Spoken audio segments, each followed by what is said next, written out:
Heather Bogle, a 28-year-old single mother, disappeared on April 9, 2015 in Sandusky County, which is located in northwest Ohio. She was last seen leaving her night shift at the Whirlpool plant in Clyde, as captured on security footage. The following day, Heather's car was located, and what investigators discovered inside the trunk was unexpected. They uncovered the lifeless body of Heather Bogle, who had sustained 2 gunshot wounds to her back. No bloodstains or bullet holes were found in the car, indicating she hadn't been killed there.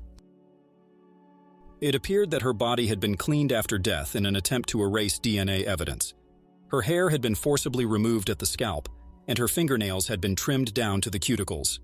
Strangely, she was wearing an oversized red Mickey Mouse t-shirt that didn't belong to her.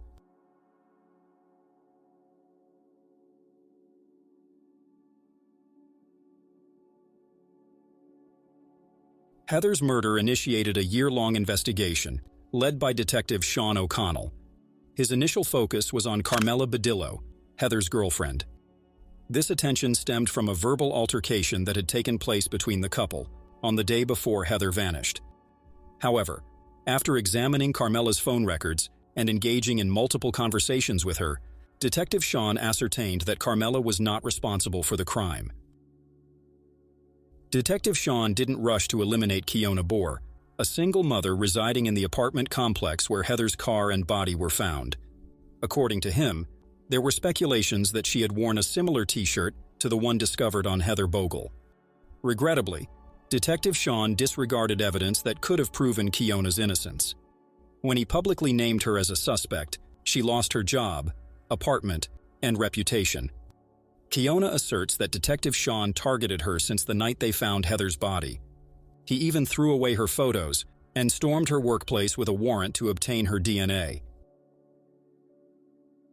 Detective Sean grew more suspicious when he discovered that Omar Satchel, who had a criminal record for home invasion and firearms offenses, was present in Kiona's apartment on the night Heather's body was found. Omar quickly garnered Detective Sean's attention. Detective Sean believed Omar had a connection with Heather, suggesting he occasionally sold her marijuana.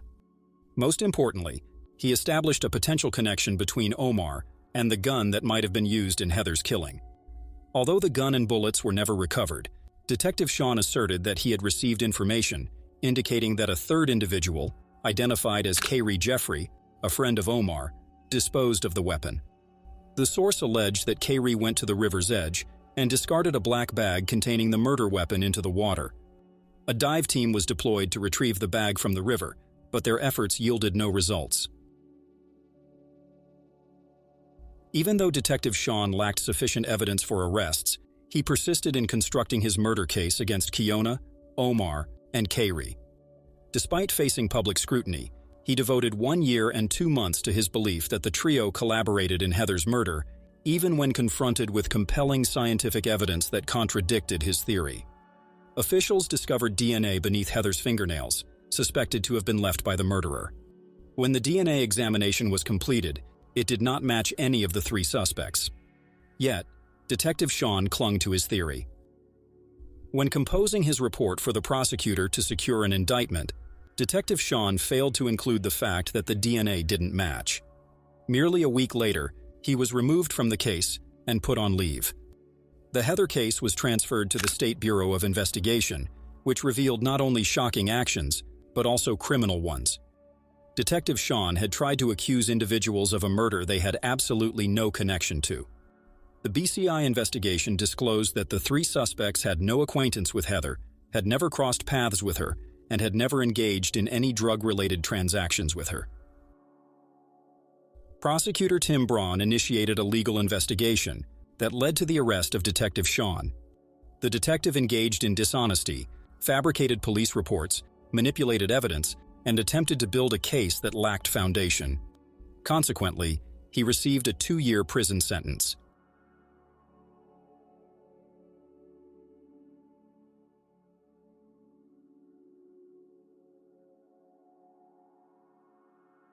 Nearly 2 years after Heather's murder, Sheriff Hilton and his team assumed control of the investigation. After extensively examining Heather's social media and emails, they managed to acquire her GPS data for the day she disappeared. Following this digital trail, They traced it to a trailer home, located several miles from her workplace. It was revealed that this residence belonged to Daniel Myers, one of Heather Bogle's co-workers. According to the GPS data, Myers had departed work around the same time Heather did on the day she disappeared. About 7:30 this morning, we came out with 3 search warrants in hand for 3 separate trailers. The probable cause for those search warrants was developed with some new evidence that we discovered in about the last week and a half, 2 weeks. Can you tell us what that evidence was? All I can tell you is it pinpointed these 2 trailers back here, and it was, again, what gave us probable cause to conduct search warrants on the trailers. And so are these trailers occupied? One is non-occupied, one is occupied.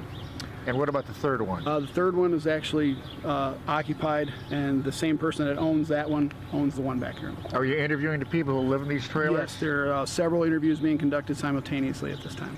What is their connection to the case? As of the moment, there is no connection other than the fact that we need to find out why we were brought to this particular trailer, this particular area in these trailers. They have essentially given us nothing at this moment. There are nobody I can name as a suspect, and no one is in custody as of yet. When a DNA test was conducted on the traces found under Heather's fingernails, a match belonging to Daniel Myers was identified, resulting in his arrest. When they conducted a search of his residence, they uncovered floorboards that had been swapped out less than a week following Heather's death. It is believed that these boards were where she was shot, with the replacements possibly aimed at removing any traces such as blood or bullet holes. Daniel Myers chose to plead guilty and was sentenced to life in prison without parole. The motive behind the murder remains unclear, as Myers did not provide a confession or a clear explanation for his actions.